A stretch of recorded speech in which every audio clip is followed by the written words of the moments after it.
So friends, अगर आज सुबह उठकर सबसे पहले आपको अपने पर्सन की याद आई तो ये रीडिंग आपके लिए है, क्योंकि आपके पर्सन ने कहीं ना कहीं रात भर आपको सोने नहीं दिया। उन्होंने अपनी लव वाइब्रेशन आपको सेंड करी है ताकि सुबह उठकर आप इस रीडिंग तक पहुंच सके। सबसे पहले एनर्जी से कनेक्ट होने के लिए पेज को फॉलो कीजिए, कॉमेंट्स बॉक्स में जाकर हर हर महादेव टाइप कीजिए, रील को शेयर कीजिए ताकि महादेव की ब्लेसिंग आपके ऊपर हमेशा आए। Day dream about you guys, मैं सपनों की ही बात कर रही थी और सपनों की एनर्जी आ गई है।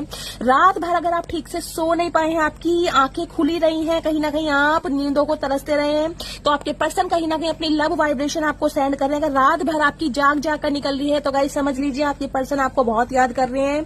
दिस डिस्टेंस इज किलिंग मी, और रीजन ये है कि आप दोनों के बीच की जो दूरियां हैं वो इनकी नींद में खलल पैदा कर रही है और ये इंसान ठीक से सो नहीं पा रहे हैं। इन्हें कहीं ना कहीं आपकी बहुत याद आ रही है। You are the sweetest thing I have ever met, आपको बहुत ज्यादा प्यारा मानते हैं। इन्हें लगता है आपके बिना इनकी जीवन में कोई भी खुशियां नहीं है। सी अ फ्यूचर विद यू, आपके साथ फ्यूचर इमेजिन कर रहे हैं आपके पास।